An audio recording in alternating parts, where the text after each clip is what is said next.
Hello everybody and welcome back. I'm Deborah Hatswell and you're tuned into BBR Cryptid and Paranormal Investigations. Thank you for joining me and I really appreciate you tuning in. I hope you are well and enjoying your day. Please bear with me if I stumble a little bit during this report. This is probably the hardest report I've ever had to do. My wife always saw them. Why didn't I listen? South East England, 2004. It's funny how me and you met, Deb. My wife never had any interest in CB radio. She would spend hours each day going back and forwards to the garden or off into the woods to watch the caretakers. In the beginning, I thought she meant an actual caretaker. So as you can imagine, I didn't understand that. Why did we have caretakers? Who paid them? Was it a country thing?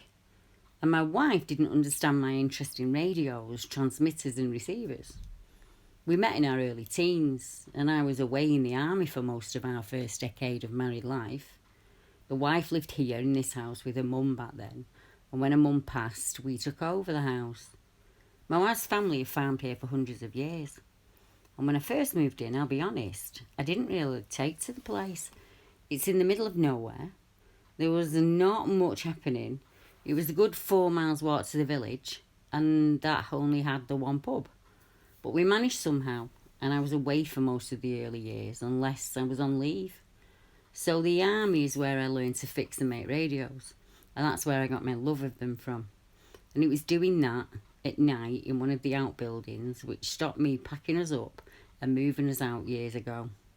Of course, now in my 70s, and I've spent many an enjoyable decade growing old here. The last 11 years alone since my wife passed.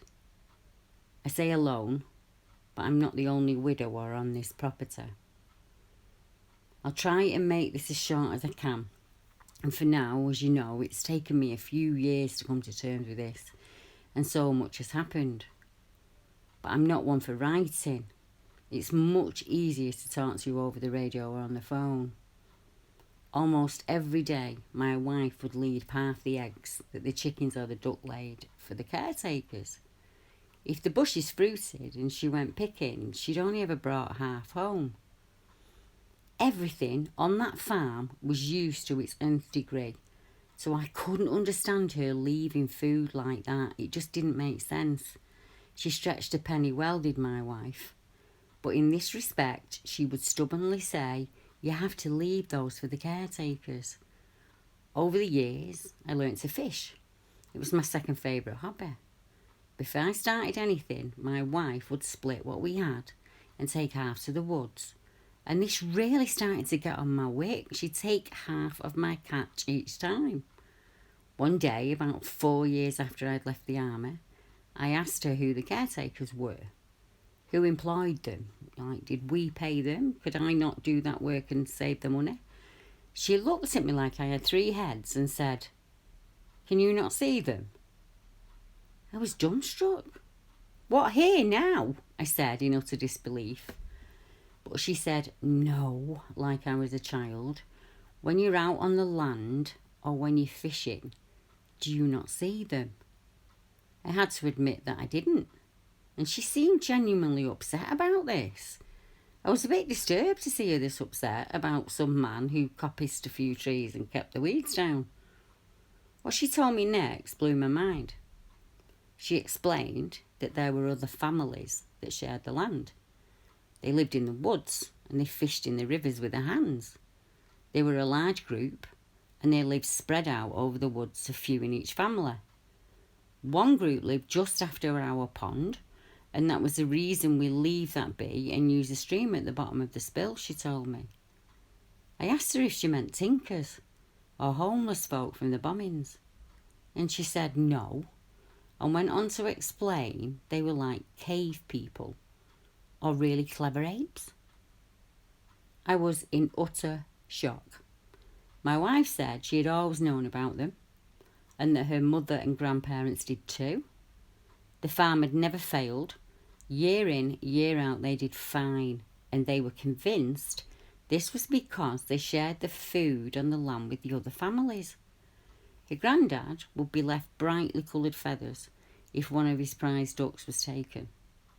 He was grateful for the gift, but not so happy about the ducks going missing. I thought she was having me on, and I didn't feel like being played for an idiot. She was adamant, and she said if I went with her now, she would show me. So I did. She stormed out that door, and we went to the woods, and just after the pond, and my wife waited, and waited, and nothing happened. She was talking out loud and explaining it was okay to come out, as if she thought something would hear her.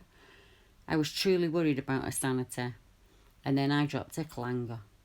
I put the back of my hand to her forehead, like you do to check if someone's ill, and she completely lost her temper with me.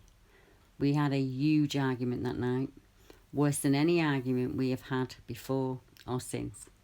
She was so upset for days and days after that, and we formed a truce, and we just said that we'd not discuss it again. She went back to the woods each day, and I ignored it. Years went by, we had kids and grandkids, and there would be the odd talk of the hairy goblins or the furry kids, and my wife would hush them up and change the subject when I frowned. And then we ran out of time. In the May, we found out my wife was sick, and by December, I was alone. I had the kids and the grandkids, of course, but for the first time ever, I felt truly alone. Returning from the hospice to that empty house was the worst journey of my life. For days, I didn't leave my bed. The house was a tip, and the outside didn't even enter my head. I stayed in that stupor for weeks, months. Drink helped me sleep, and anger and loss filled my hours. Until one day, about 9 years ago. Everything changed that day for me, and I just have had no way of voicing it or sharing it in the intervening years until you convinced me that people would understand. It took me a few years to adapt to a new routine. I knew my wife would be upset if I let the house go to wreck and ruin, and she loved a garden, so I used that to fill my time. One day, I was down at the brook unclogging a pipe after a heavy rain caused floods, when I saw, out of the corner of my eye, something run past the side of the house. I thought it was someone trying to rob me, although how they would get out here without a car was beyond me. I shot across the field up to the house, and no one was there. I took my boots off, I crept in, I walked softly around the house. Nothing. No one. I was completely flummoxed. I made myself a cuppa before heading back to the pipe. As I'm sitting there warming myself next to the Argo, I suddenly see the shadow past the window again. I jump up to look, I slide in my socks, and I take a fall onto the flagstones. I made a right mess, but I did manage to get to the window just in time to see the bare end of what I presume was a teenager move under the hedge and promptly run off into the woods. I could see him, it, clear as day. I don't know where to look, I'm so confused. He looked like a gangly teenage boy, all elbows and knees and manhood and stick thin. He was naked and really hairy. I didn't see his face, just the back of him, as he made off. Now all these years on, I know he's one of many. It started with him, but then I would see them more and more, as if they were getting bolder or used to me. I'm not too sure. I'd be fishing and I'd catch one peeking around a tree at me, or I'd see them suddenly run across the track. I'd catch them through the window at night, or I'd sit in the dark listening to my shows on the radio or chatting with other enthusiasts. As the years went on, I got used to it, and they ran less fast as we became used to each other. I started to recognise each individual, and there was a huge male, old and grey, and what I assume was his wife. A number of others, varying in ages, and every now and again one would leave, or a female would join them, and more young ones would appear. They look very human, but also like an animal at the same time. They have hair everywhere, but only the old males have it on the face. The young ones are far less hairy. They're curious and really good at vanishing in front of your eyes just by using the light against you. I cannot believe I'm sharing this with someone who looks at me with understanding, Deb. How do you do what you do? Over the years, I have always wanted to broach the subject with the kids, but I just can't. I still feel guilty about that argument and how upset my wife was. She must have felt so betrayed by me that night for not believing her, and betrayed by them for not showing themselves. We could have spent a lifetime enjoying them together. Instead, I turned it into a dirty secret for her. I don't know how to discuss that with the kids, so for now, I just keep it to myself. But I'm clocking on a bit, and the daughter's offered to move in and help me around the house, and it would be nice to have family around me for the last few years, so I suppose it'll crop up in conversation when she moves here. I saw the old grey one today, Deb, and he was alone for the first time ever. And it suddenly struck me I'd not seen his wife for a few weeks. I just put it down to the weather. Thinking about it, I haven't seen any of them for a few weeks. I felt something watching him. I felt him there watching me. I think he had returned from somewhere. Do they go somewhere when one of them dies? And then he showed himself clearly. I couldn't put a name to him or his species, but I recognise the loss of a loved one when I see it. I set up a burl that's been polished by the weather.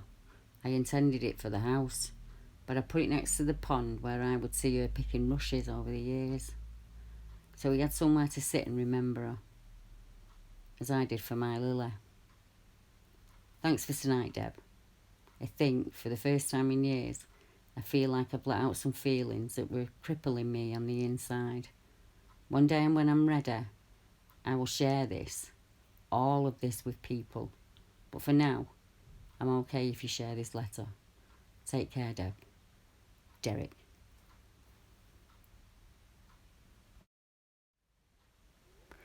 If you have enjoyed this video, please subscribe, like or share.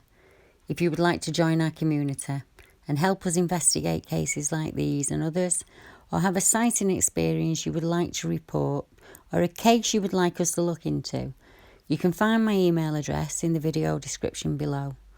Thank you for tuning in. I really appreciate the support, and I hope you enjoyed our content.